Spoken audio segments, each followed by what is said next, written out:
Of young people have been doing work experience over the last few months. A few lucky ones have had the chance to do theirs with BBC News under the BBC Blast Reporter Scheme. Aisha Toll has been working with us here on Breakfast. She was chosen from over 150 young people who applied to take part in the project. The idea was that she got the chance to report on the story of her choice, finding all the interviews, the locations, doing all the research with some help from some of our producers. Well, Aisha wanted to find out more about why some young people wanted to join gangs and what's being done to stop them doing so, and joins us now. Very good morning to you, Aisha. Hello, good morning. Just give us an idea of your background and how you got this opportunity. Well, basically, I was looking on the BBC Work Experience website and I found this scheme, and it was for 18 to 22-year-olds. And being 22, I thought, oh, this is my last chance.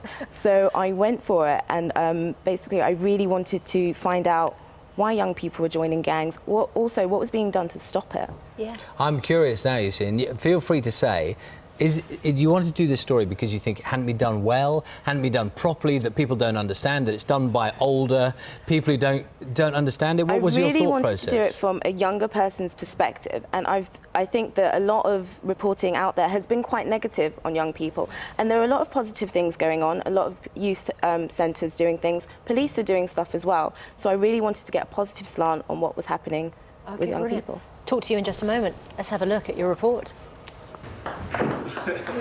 Cisco Augusto was 7 when he came to England with his family from war-torn Angola. At primary school, he found a friend in Damilola Taylor, but his murder left him devastated. He was a big part of my life where I just came into the country and he was there talking to me, just letting me know what's happening. Then next thing I know, he's got stabbed and he's dead. Shortly afterwards, his parents were separated, leaving him angry and alone. He was excluded from school twice, and bored with nothing to do, he joined a gang. I got arrested and for stabbing a boy with scissors in the arm. Stupidly, I think. Now I think it's stupid, but at the time I got angry and my mind just went and I took the scissors and stabbed him. Cisco was lucky. He was noticed by a local youth worker, Roger Jalil, and encouraged to join a football club. After moving areas and with Roger's help, Cisco gradually pulled away from his gang. He's a big lad. As you can see, he's much more bigger than the other kids. And straight away you can see that he would become a target for, gangs who would want him as part of their gang because of his size. So, looking at and seeing what type of family background he's coming from, it's important that we kept him away from the streets and engaged in positive activities that we do here. Here in Lambeth, the police told me 98% of young people have little to do with gangs. But in London this year, 11 teenagers so far have been killed. The vast majority of young people have absolutely nothing to do with gangs. That minority that do are being reduced all the time, and that's reflected in significant reductions in youth violence, both within London and Lambeth. How they define a group of gang. In the Bangladeshi community in East London, they run the Asha Gang Conflict Mediation Project, which aims to de-glamorise the gang culture and prevent conflicts. Asha helped us through training like risk assessment training, first aid training, one-to-one monitoring, gang mediation, conflict training. They helped us, they empowered us. So what we do is we are like the middle people who help Asha to reach hard-to-reach kids, and we, in return, try to empower them. While the number of girls in gangs is small, there is growing unease about their involvement in the culture. I've come to meet a former girl group member, Olyenka, who was homeless from the age of 16 and got into trouble with the police. She runs a website with her business partner, Peaches, offering workshops for young people. We don't want them to be like us. Me and Peaches are living testimonies that you don't need to go to prison, you don't need to be homeless. With Reality Bites, what we're trying to do with young people is show them that you can be in a group of friends, but you need to know who you are.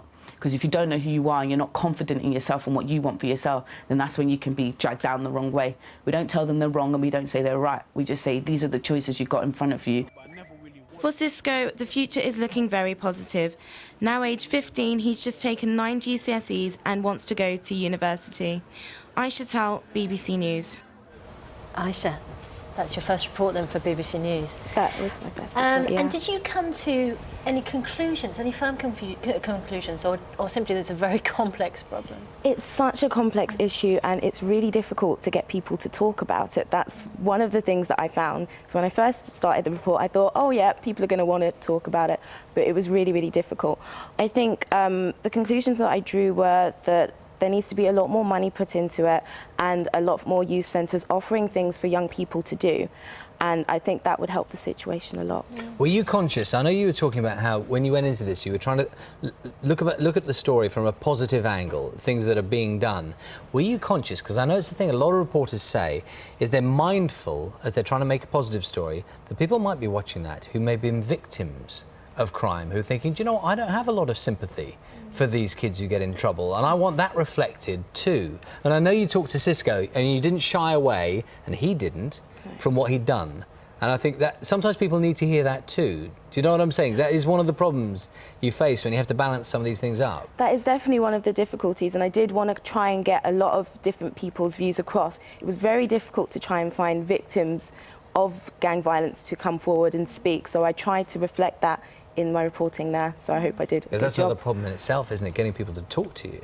That was very, very difficult. We actually had people that pulled out last moment, and it was very, very stressful. But I'm glad that we got Cisco and Roger and the people from Asher Gang Mediation Conflict to speak out to us. Yeah, and you managed to extract really interesting interviews from them once they'd agreed to talk. Has that sparked your interest in reporting? Is that something you'd like to pursue now? It's definitely something that I'm looking to do. I'm going to start my Masters in September at City University, and I've already been working at Radio Jackie in South West London as a newsreader, so it's something that I'm definitely I'm looking forward to my career in reporting, really. Well, Good. It looks like it's going to be very successful, and congratulations. It's been lovely having you with us. Thanks very much Thank indeed. you very much. So applications for 2009 Blast reporters unfortunately are now closed, but if you'd like to find out more about the BBC Blast scheme, then you can go to this website, bbc.co.uk/blast. Time now is 8:45. Now